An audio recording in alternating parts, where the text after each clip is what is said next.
గోదావరి పరివాహక ప్రాంతాల్లో భారీ వర్షాలు కురుస్తుండటంతో గోదావరిలో నీటి మట్టం పెరుగుతుంది. ధవళేశ్వరం బ్యారేజ్ నుంచి 1,53,000 క్యూసెక్కుల వరద నీరు సముద్రంలోకి విడుదల చేస్తున్నారు.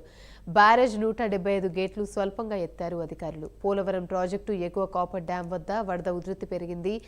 గండిపోచమ్మ ఆలయం గర్భగుడిని వరద ముంచెత్తింది. దర్శనాలు నిలిపివేశామని, భక్తులు రావొద్దని అధికారులు విజ్ఞప్తి చేశారు. పాపికొండల విహారయాత్ర నిలిపివేశారు. సాయంత్రానికి ధవళేశ్వరం బ్యారేజ్ వద్ద 2 లక్షల క్యూసెక్కులకు పైగా ఇన్ఫ్లో చేరుకునే అవకాశం ఉంది. పోలవరం ప్రాజెక్టు స్పిల్వే 48 గేట్ల నుంచి ధవళేశ్వరం బ్యారేజ్కు వరద నీరు చేరుతోంది.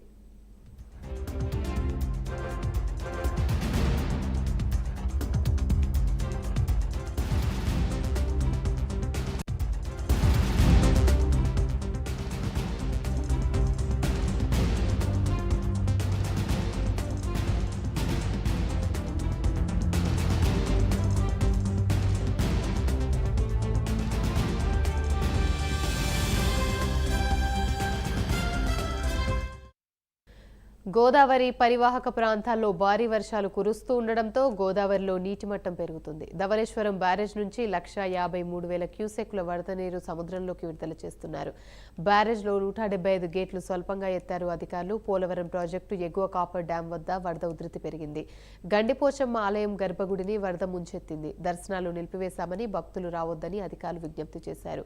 పాపికొండల విహారయాత్ర నిలిపివేశారు. సాయంత్రానికి ధవళేశ్వరం బ్యారేజ్ వద్ద 2 లక్షల క్యూసెక్కులకు పైగా ఇన్ఫ్లో చేరుకునే అవకాశం ఉంది. పోలవరం ప్రాజెక్టు స్పిల్వే 48 గేట్ల నుంచి ధవళేశ్వరం బ్యారేజ్కు వరద నీరు చేరుతోంది.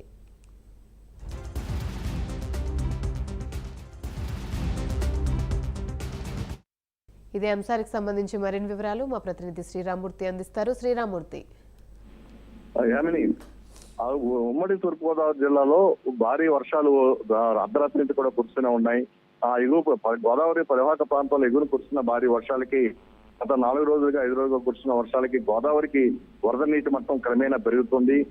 గోదావరి పోలవరం ప్రాజెక్టు ఎగువన కాపర్ డ్యాం దగ్గర గండిపోచమ్మ ఆలయం పూర్తిగా గర్భంలో కూడా నీరు ప్రవేశించింది. దీంతో పూర్తిగా ఆ గుడి మునిగిపోయిన పరిస్థితి కనిపిస్తుంది మనకి. ఇప్పుడు భక్తులు కూడా ఎవరు ఇక్కడికి రావద్దని చెప్పేసి కూడా అధికారులు ఆదేశాలు జారీ చేశారు. అదేవిధంగా ఇక్కడ నుంచి వెళ్లే పాపికొండల బోట్లను కూడా గత 2 రోజులుగా నిలిపేసిన పరిస్థితి. అయితే ధవళేశ్వరం బ్యారేజ్ లో నిన్నటి వరకు 70,000 వరకు క్యూసెక్కుల నీరు వరద నీరు దిగుకి అయ్యేది. అయితే ఈ రోజు ఉదయానికి అది 1,53,000 క్యూసెక్కుల నీరుకి చేరుకుంది. ఈ రోజు సాయంత్రానికి 2 లక్షలకు పైగా క్యూసెక్కుల నీరు దిగువకు వస్తుందని చెప్పేసి ఇనుపులో వస్తుందని చెప్పి ఇరిగేషన్ అధికారులు అంచనా వేసుకుని మొత్తం 175 గేట్లను పూర్తిగా ఎత్తు ఉంచారు. వచ్చిన వరదని వచ్చినట్టు సముద్రంలోకి విడుదల చేసిన పరిస్థితి ఉంది. దీంతో దిగువనికి ఎలా వసిస్తా వింటే గౌతమి నదులు కూడా నీటి మట్టం పెరుగుతూ ఉంది. అయితే పోలవరం ప్రాజెక్టు స్పిల్వే నుంచి మొత్తం వచ్చిన వరదని వచ్చినట్టుగా దిగువకు విడుదల చేస్తారు. అయితే ఎగువ కాపర్ డ్యాం దగ్గర నీటి మట్టం పెరుగుతూ ఉండటంతో ఇప్పుడు ముంపు మండలాలకు కూడా వరద భయం పట్టుకుంది.